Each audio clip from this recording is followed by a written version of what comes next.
उसने जैसे ही तीफी भट्ट को देखा तो मुस्कुराने लग पड़ा। पंजाबी में एक कहावत है कि अन्ने दे हत्थ बटेरा आ गए। वो जब बटेरा आया और बटेरा भी ऐसा जिसने पाकिस्तान नहीं बल्कि पूरी दुनिया में अपना नाम कमाया, और हाथ पकड़ के उसके ये अल्फाज थे कि भट्ट साहब हुन लो और चलिए। उस दौरान तीफी भट्ट का चेहरा जो था जर्द पड़ जाता है, लेकिन एक नामालूम शख्स एंटर होता है। गोगी से बढ़ के तीफी भट्ट में एक क्वालिटी थी कि वो लोगों को साथ लेकर चलना जानता था। इसी वजह से गैंग बना, पूरे लाहौर पे अपना कब्जा किया। जब बिल्ला ट्रकों वाला का मर्डर हुआ उसके बाद इनका नाम उभर कर सामने आया।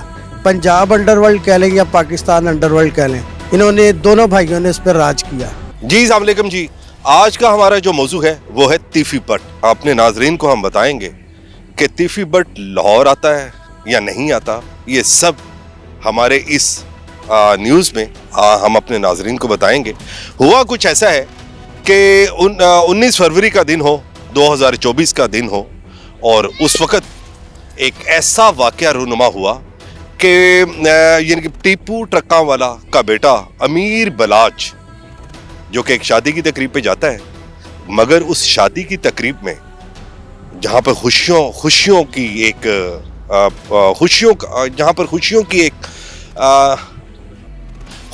जहाँ पर खुशियों का समा था, मगर एकदम फायरिंग होती है। उस फायरिंग के नतीजे में होता यह है कि अमीर बलाच टीपू ट्रक्का वाला का बेटा और बिल्ला ट्रक्का वाला का पोता, तो यानी उनको गोलियां लगती हैं, मगर गोलियां इतनी लगती हैं कि वो बेचारा जख्मों की ताप ना लाते हुए हॉस्पिटल से जाने से पहले ही दुनिया से रुखसत हो जाता है। ये एक ऐसी शाम थी, ऐसी रात थी जब एक और पहाड़ जो था, गमों का पहाड़, टीपू ट्रक्का वालों के खानदान पर गिरता है। लेकिन दूसरी जानब जिसने अमीर बलाच टीपू ट्रक्का वाला को गोलियां मारी थी, वो मौके पर ही अपने ही साथी की फायरिंग से जान बहक हो जाता है। लेकिन मामला यहां पर रुकता नहीं। जब पुलिस अपनी इन्वेस्टिगेशन करती है, उस इन्वेस्टिगेशन में नाम आता है तीफी भट्ट, मरकजी मुलजिम, उसके साथ गोगी भट्ट। लेकिन जैसे ही तीफी भट्ट का मरकजी मुलजिम के नाम पर एक एफआईआर दर्ज की जाती है, तो तीफी भट्ट मौके का फायदा उठाते हुए बैरून मुल्क चला जाता है। लेकिन जब वो बैरून मुल्क जाता है, इस अरसे को 19 माह लग जाते हैं।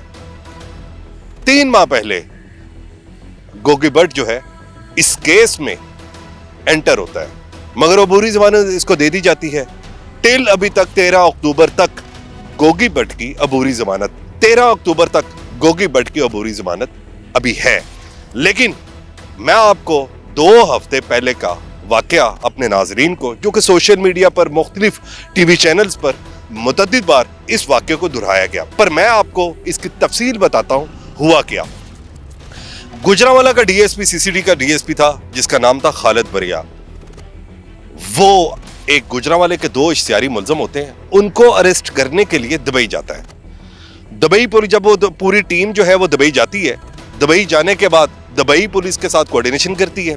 दुबई पुलिस के साथ कोऑर्डिनेशन करने के बाद, क्योंकि इनके सोर्स के मुताबिक जो गुजरांवाले के संगीन जराइम में मुलविस जो इश्तिहारी मुलजिम थे, वो किसी एक फ्लैट पर पार्टी की शक्ल में, वहां पर जो पार्टी थी वहां पे, या कुछ दोस्तों का एक गैदरिंग थी, वहां पर थे, क्योंकि इनके सोर्स के मुताबिक। खैर, ये दुबई पुलिस के साथ उस फ्लैट पर छापा मारते हैं। 2 मुलजिम जो इश्तिहारी मुलजिम को पकड़ने के लिए गुजरांवाला से दुबई जो पुलिस जाती है, तो वो तो नहीं पकड़ेंगे, लेकिन खालिद बरिया जो डीएसपी था, उसने जैसे ही तीफी भट्ट को देखा तो मुस्कुराने लग पड़ा। पंजाबी में एक कहावत है कि अन्ने दे हत्थ बटेरा आ गया। वो जब बटेरा आया हो, और बटेरा भी ऐसा जिसने पाकिस्तान नहीं बल्कि पूरी दुनिया में अपना नाम कमाया, चाहे वो नेगेटिव मनफी अंदाज से कमाया, पर पूरी दुनिया उसके नाम से खौफ खाती थी। किसी को भी अगर तीफी भट्ट फोन कर देता था तो वो अपनी जगह छोड़कर चला जाता था, चाहे वो कब्जा कम पैसों में खरीदा जाए, चाहे वो ज़मीन कम पैसों में खरीदी जाए, या जो भी, वो छोड़ जाता था जिसको फ़ोन अगर किसी का जाता था। खैर एनीवेज, खालिद वरिया ने, डीएसपी सीसीडी के खालिद वरिया ने जब तिफी भट्ट का हाथ पकड़ा और हाथ पकड़ के उसके ये अल्फाज थे कि भट्ट साहब हुन लोर चलिए, उस दौरान तिफी भट्ट का चेहरा जो था जर्द पड़ जाता है। हाँ, तो भट्ट साहब, तिफी भट्ट साहब कहते हैं हाँ चलते हैं, लेकिन एक नामालूम शख्स एंटर होता है। वो नामालूम शख्स जो था वो कहता है कि जनाब आप भट्ट साहब को लेके नहीं जा सकते, क्योंकि भट्ट साहब ने मेरे करोड़ों रुपए देने हैं। और ये दुबई पुलिस को कहता है कि भट्ट साहब, तिफी भट्ट साहब ने मेरे करोड़ों रुपए देने हैं, और जब तक मैं अपने पैसों की वसूली नहीं कर पाता तो तिफी भट्ट दुबई से नहीं जा सकता। खैर दुबई पुलिस ने तिफी भट्ट साहब को अपनी तवील में रखा। दूसरी जानब जो सीसीडी के डीएसपी खालिद वरिया थे वो लाहौर कोऑर्डिनेशन करते हैं। लाहौर कोऑर्डिनेशन करने के बाद तिफी भट्ट के खिलाफ जितने भी आज तक मुकदमा दर्ज किए गए हैं महकमा पंजाब पुलिस में, उसकी एक फाइल खालिद वरिया को पेश की जाती है, और वही फाइल जो है वो दुबई पुलिस को दिखाता है। जब वो दुबई पुलिस को दिखाता है, दिखाने के बाद 3-4 रोज लगते हैं। 3-4 रोज लगने के बाद तिफी भट्ट को दुबई कोर्ट में पेश किया जाता है। जैसे ही दुबई कोर्ट में पेश किया जाता है तो जज साहब सब मामलात को देखते हैं। उन मामलात को देखने के बाद जज साहब तिफी भट्ट साहब को कहते हैं कि भट्ट साहब क्या आप लाहौर जाना चाहते हैं? तो जिस पर तिफी भट्ट साहब ने बड़े एक हम्बल तरीके से और मुस्कुराते हुए ये अल्फाज कहे जो कि आज भी रिकॉर्ड है, और वो कहते हैं कि मैं जज साहब लाहौर जरूर जाऊंगा, और मेरे पर जितने भी मुकदमा दर्ज किए गए हैं जो कि बेबुनियाद हैं, और मैं अपनी बेगुनाही का सबूत जो है वो डंके की चोट पे दूंगा, और मैं लाहौर जाऊंगा जरूर, लेकिन मामला यहां खत्म नहीं होता। तो जिस पे जज साहब कहते हैं कि ठीक है, मैंने इजाजत दी कि तुम लाहौर जाओ। फिर जो सीसीडी के डीएसपी हैं खालिद वरिया, और क्योंकि इनकी आला अफसरान से बातचीत हो चुकी होती है तो इनको वो टिकट करवाई जाती है और इनको कराची एयरपोर्ट खुफिया तरीके से उतारा जाता है, क्योंकि एक ऐसे नेटवर्क का हिस्सा था जिसका नाम तिफी भट्ट था, जो कि जिसके नाम से लोग खौफजदा होते थे। लेकिन एक तरफ तरफ अगर खौफजदा होते थे तो दूसरी जानब ये लोगों का मसीहा भी था। खैर जब ये तिफी भट्ट साहब को कराची एयरपोर्ट लेके आया जाता है, क्योंकि ये एक ऐसा केस था जो पुलिस के लिए भी चैलेंज था, तो हर एक चीज को मद्देनजर रखते हुए तिफी भट्ट साहब को फिर गाड़ी पर बैठाकर लेके आते हैं लाहौर की जानब। लेकिन जैसे ही रहीम या हाँ जब आप पहुंचते हैं, वहां पर कुछ 2 मसल्ला अफराद जो हैं गाड़ियों पे आते हैं, वो पुलिस पर फायरिंग करते हैं, और उस फायरिंग के दौरान सीसीडी के जो ड्राइवर थे मोहम्मद नूर, वो भी जख्मी होते हैं। लेकिन उस दौरान तिफी भट्ट साहब को गोलियां लग चुकी होती हैं, तो वो गोलियां जब वो फायरिंग करते हैं, फायरिंग करने के बाद वो मौक़े वक़ूआ से निकल जाते हैं। पुलिस जो है उन 2 गाड़ियों का ताक़ुब करती है, उसके पीछे जाती है, लेकिन आमने सामने में क्रॉस फायरिंग होती है, लेकिन वो फरार होने में कामयाब हो जाते हैं। जब पुलिस वापस आती है, देखती है तिफी भट्ट साहब अपने अंजाम को पहुंच चुके थे। वो बिल्ला ट्रकों वालों से लेकर टिप्पू ट्रकों वाला और टिप्पू ट्रकों वालों से लेकर अमीर बलाश तक ये चलता रहा। हमारे साथ जहांगीर क्राइम रिपोर्टर मौजूद हैं, इनसे हम जानते हैं कि तिफी भट्ट का आगाज कैसे हुआ और अब तक वो किन किन मुकदमात में मुलविस रहे, और इन पे मेजर जो मुकदमे FIR जो दर्ज की गई थी वो क्या थी। इनसे हम मुकम्मल तिफी भट्ट बना कैसे, इनसे जानते हैं। जी जहांगीर साहब, वालेकुम सलाम। अल्लाह का फजल हो। जहांगीर साहब, जैसे कि आप जानते हैं कि आज गुज़श्ता रात तिफी भट्ट साहब को मुबैना पुलिस मुकाबले में, बल्कि मुबैना ने अपने ही साथियों की फायरिंग से तिफी भट्ट जो है जहां बहक हो गए हैं। इस बारे में बताइए कि तिफी भट्ट बना कैसे? जी बात है 1984 या 1985 की।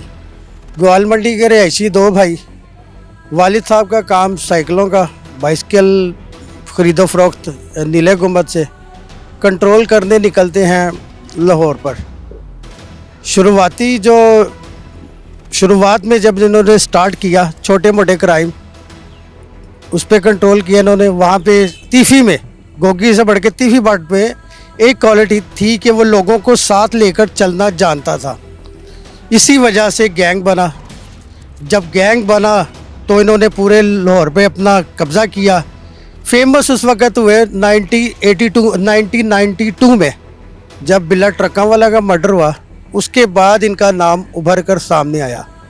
उनके बाद 92 से लेके 2025 तक इन्होंने 40 साल लाहौर अंडरवर्ल्ड कह लें, पंजाब अंडरवर्ल्ड कह लें या पाकिस्तान अंडरवर्ल्ड कह लें, इन्होंने दोनों भाइयों ने इस पर राज किया।